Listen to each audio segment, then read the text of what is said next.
ఏమండి చెప్పండి. నాకు విషయం అడుగుతా ఆన్సర్ చెప్పండి.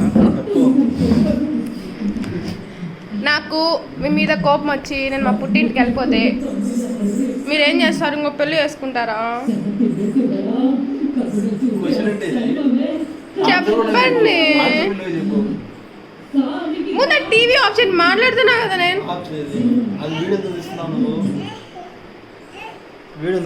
ముందు నువ్వు చెప్పు ప్లీజ్ ప్లీజ్ ప్లీజ్ ప్లీజ్ నువ్వు చెప్పు చెప్పు చెప్పు చెప్పు ప్లీజ్ ప్లీజ్ ప్లీజ్ ప్లీజ్ చెప్పు చెప్పు ఏమని చెప్పు ఏమని నేను ఏం చెప్పాలి? నీ మీద కోపం వచ్చి మా పుట్టింటికి వెళ్ళిపోతే నువ్వు రెండో పెళ్ళి చేసుకుంటావా? చేసుకోను. నిన్నే తీసుకొచ్చుకుంటా మళ్ళీ. అంటే చెప్పకూడదు నువ్వు. ఏం చెప్పాలా? ఎందుకు వెళ్ళిపోతావు మీ పుట్టింటికాను? ఎందుకు వెళ్ళిపోతావు మేము పుట్టింటికి? ఒకవేళ వెళ్ళిపోయినాను అనుకో, అది నీ రెండో పెళ్ళి చేసుకుంటా కదా, ఆమెకి నా బట్టలు నా నగలు అన్నీ ఇచ్చేసావా అండి? నాకు రాని ఐడియాలన్నీ ఎదుస్తున్నాయి నీకు. నువ్వు చెప్పండి, నా బట్టలు నా నగలన్నీ ఆమెకి ఇచ్చేసావా? ఇచ్చేస్తా.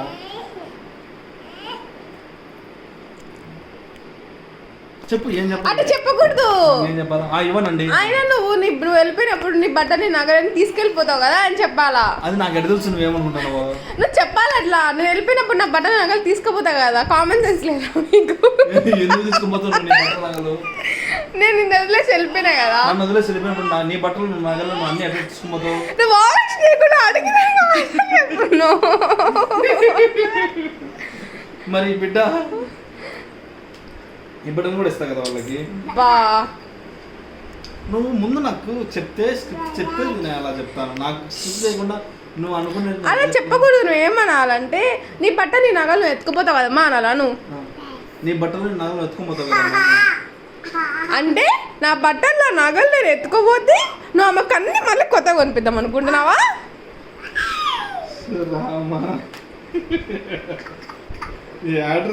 ఎక్కడి నుంచి వచ్చారు? ఎవరు రే?